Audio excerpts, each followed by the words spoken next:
Welcome to Modern Publishing. I'm Victoria, author, editor, and the owner of Blue Pin, and today I'm on with Tanya E Williams. Tanya is the author of 5 historical fiction novels, including Becoming Mrs. Smith and her latest, Welcome to the Hamilton. Throughout the course of your career, you've published 5 novels now, correct? That's right. 5 novels.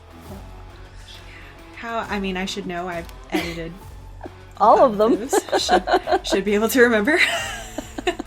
I still have to count them on my fingers, so. Yeah.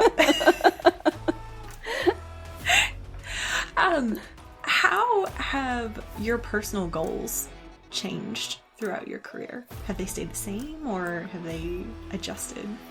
That's a good question. I think that having grown up in an industry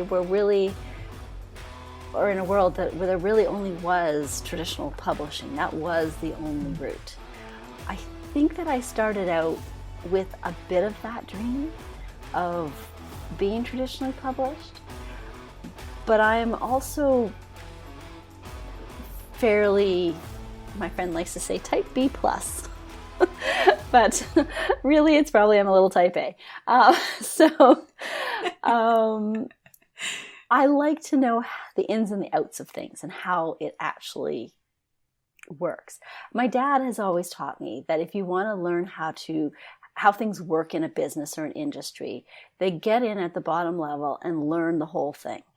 So my goals have shifted because I'm not saying that I would never say yes to a traditional publishing deal and become a hybrid author, but I do like independently publishing because I get to see the whole process and I have a little bit more control. Well, I have a little bit more of an illusion of control for my own process, my own books. It comes with it's a double-edged sword because it comes with a lot of hats you have to put on in order to run the business. But it also has, successes are big, and they're big for a community of people that I take into my fold for the process because it's not just mine. That's actually the number one thing that I love about working with you as an editor is that I work in solitude, and then I share it with you, and all of a sudden it has a life, and it has somebody else who's got the stories back, and it helps me with blind spots because you will always have them as you write, and so I think my goals have shifted, and I think if you connect with the right people to get a good quality is very important to me. So a quality novel that people can get lost and escape with, learn from, feel, all those things, that is now my goal. With each book, it's now my goal, and you don't do that by yourself. Yeah. That is one of the most challenging things, I think, from going from writing to publishing, besides the shift from looking at your work as strictly art and storytelling and then shifting to the business. Marketing. And hey, you're now trying to sell this. Yeah. One of the most difficult things, and this is true for indie and traditional authors. So everyone has context here for our conversation. Tanya has published exclusively independently. I'm going the traditional route. So, between the two of us, we see both sides here. And in both cases, it's hard to take that jump and say, all right, this is now a group effort. Yeah. For me, it's handing it over to my agent and letting her in. Yes. And not feeling the need to squirrel it away until it's perfect. Oh gosh, yeah. That's so true. So true. It's really funny that you say that because for the first time ever, I'm actually about to give a story to my betas before you get it for the reread and the line edit. And I'm like, wow, I like to send them a cleaner copy. I like to have Victoria's stamp on it before it gets to see the light of day anywhere. So that's a leap for me this time around. But for timeline wise, it makes more sense to have betas read it and offer feedback and go from there before I give it to you. But again, it's that desire to keep it hidden is very strong. Yeah. And we, on the last book, we did something different. Instead of a typical developmental edit and then going into line edits, Tanya sent me a deep outline, and we did the developmental on the outline, and that so that she was able to revise it before going into drafting. And that was fantastic. And I have actually adopted that for my own work now. Oh, excellent. Mm-hmm. Oh, it's great. Yeah. It's not, I would say that I still wouldn't recommend it for first time authors. I think you really do have to have some strong awareness more than anything. And to be able to implementing that sort of feedback on an outline is very different from implementing it on a fully formed manuscript. It is. I actually prefer it myself. I'm like, if I don't have to move whole chapters around, I'm so much happier. If I can move, like we're talking paragraphs around, that's so much easier for me, and it makes sense.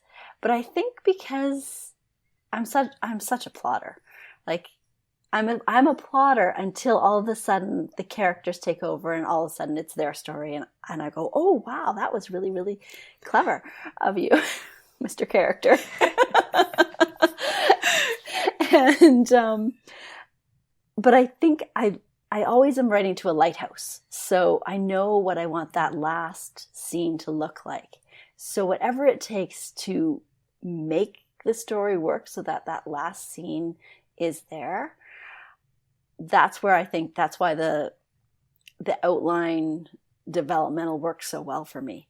And because you know where I'm coming from, you know things that aren't on the page. This is the most amazing thing to me, that you know where my brain wanted to go and didn't, and that's a huge talent. So if you're ever looking for a way to know that your author-editor relationship is working, the number of times that I have, and what's funny too, these are suggestions that I stew over. I think about them because it's never something simple. It wouldn't be, or else you would have implemented it already. Yeah, exactly. It's always something it's always just something a little bit weird, and I'll come to her and say, so hear me out on this. I think you need to think about going this direction. And the number of times the response has been, well, I was going to do that, but I didn't for it was going to be hard. That's why I didn't. And hard can mean like emotionally hard, like emotionally challenging. It's going to hurt. I'm going to cry a lot while I write this scene. Or hard in that I'm not comfortable writing third person. Or that was a big one. That one took me a little while to really work through. But that's where when two people come together as writer and editor, and the goal is solely for the story's best interest, that's the winning combination. Because it's not about me, and it's not about you. It's all about the story and what is best for the story. And I think that should trump everything. Yeah. Sometimes it involves a glass of wine before I dive in again. But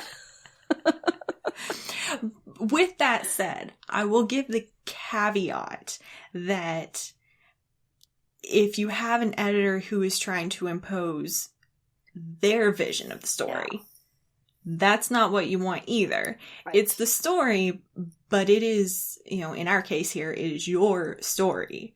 So, I want to do what's best for the book, but it's not how I would write it. Oh, exactly. It's what did you want this story to be? What is this story's purpose? You gave it life. You know what its role in the world is meant to be. And I'm here to make sure it fulfills that purpose.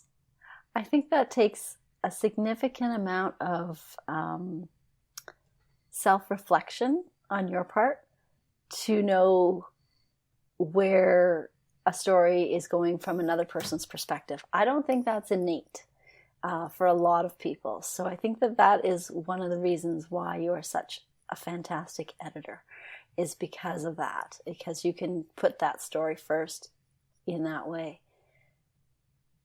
It's pretty cool. It's definitely a learned skill. Yeah. It takes a lot of practice too, and a lot of, you have to work at it. It's not something that's just going to happen no matter how many books you edit if you're not intentionally putting that author's vision first. And it's a muscle that gets tested in a different way with not just every author, but every story. Because the same author can write very different books, as we've seen. The Smith family is something very different than Welcome to the Hamilton. They're very different. And so and I think that's natural for an author to try and find their groove in how they write and how their voices comes across. Yeah. Plus. And some authors write completely different genres, completely,